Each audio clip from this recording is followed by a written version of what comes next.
Hello everyone. Today we are going to discuss the second question of day 7 using Java. So the question is to count the total number of digits present in a number. Here we have to write a function that will find the count of all digits in a given number n, and here given that the number will be passed to the function as an input parameter of integer type, and the assumption for this question has given the input number will be positive integer number which is greater than or equal to 1 and less than or equal to 25,000. And here some of the examples has given. The first example is if the given number is 292, the function should return 3 because there are 3 digits in this number, that is 2, 9 and 2.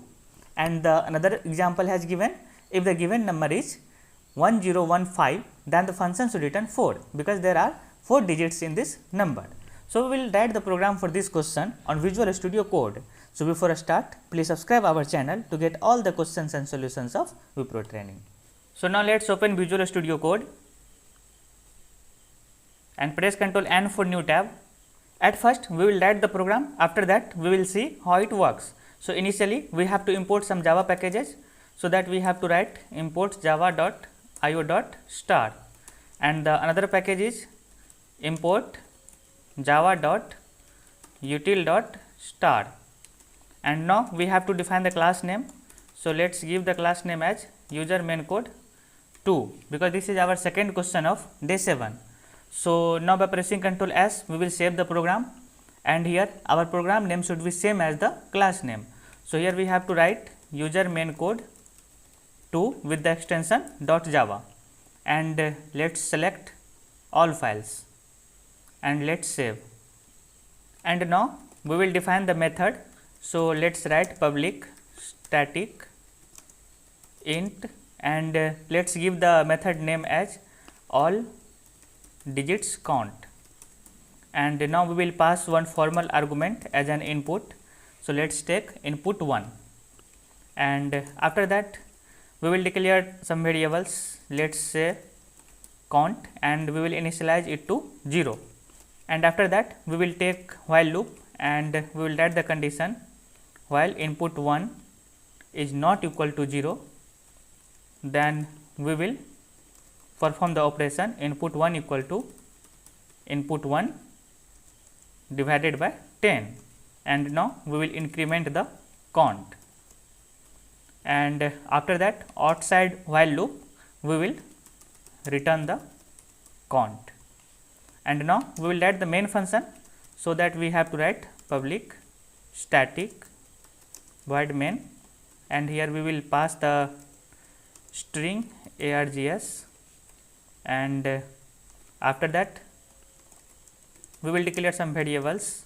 So let's take num for number, and the another is for storing the value of calling function.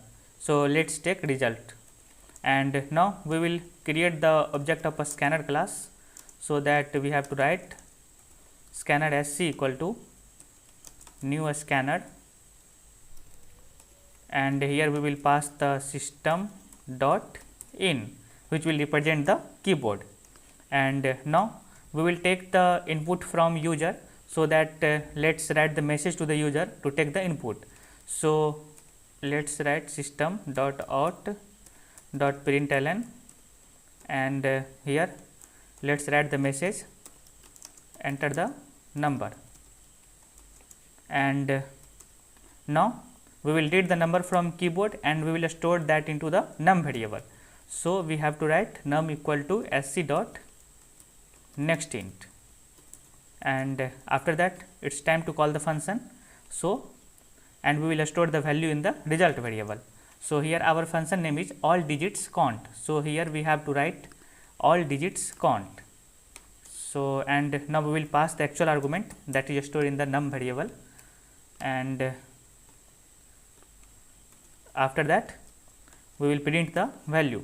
So that we have to write system dot out dot println, and here we will pass the variable result.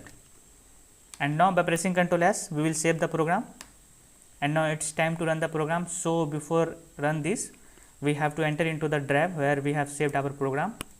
So let's enter, and now we will enter into the folder In my case, I have saved my program in the folder Java programming, and now press enter.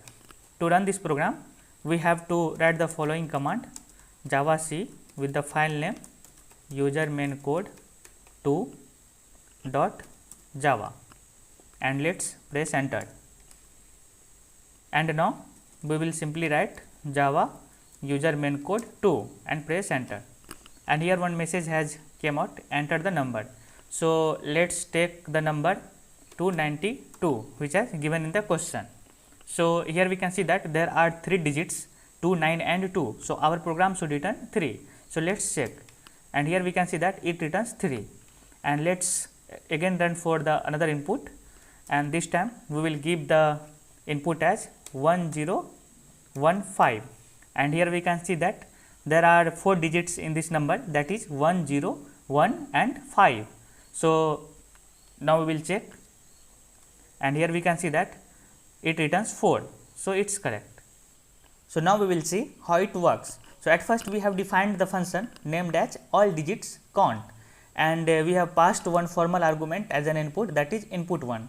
So let's pass the value of actual argument which is stored in the num variable. So let's take input 1 as 292, and we know that there are 3 digits present in the number 292. So after that we have initialized the count variable to 0. So let's take here count, and initially count value is 0, and after that we have taken the while loop, and we will check the condition while input 1 is not equal to 0, and here we can see that our input 1 is 292 which is not equal to 0. So the condition is true.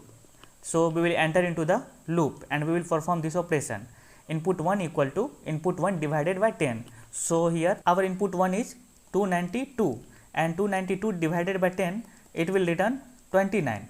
So we will store the 29 into input 1. So now input 1 value becomes 29, and after that we will increment the count. So here now count becomes 1, and we will again check the condition while input 1 is not equal to 0, and here we can see that our input 1 is 29 which is not equal to 0. So the condition is true.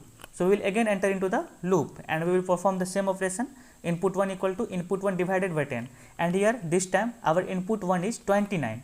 So 29 divided by 10, it will give 2. So we will store the 2 into the input 1. So now 29 means input 1 becomes 2, and after that we will increment the count.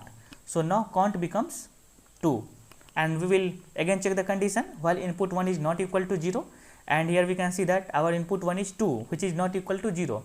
So the condition is again true. So we will again enter into the loop and we will perform the same operation, and this time our input 1 is 2. So 2 divided by 10, it will give 0. So here input 1 becomes now 0, and we will again increment the count, and this time count becomes 3, and after that we will again check the condition while input 1 is not equal to 0, and here we can see that our input 1 is 0. So this condition will false, and now we will come out of the loop and we will return the count, and here we can see that our count value is 3, and we know that in 292 there are 3 digits 2, 9 and 2. So our program will return 3, and here we can see that it returns 3. So this is the answer. So please do like and share this video and subscribe our channel for more updates. Thanks for watching.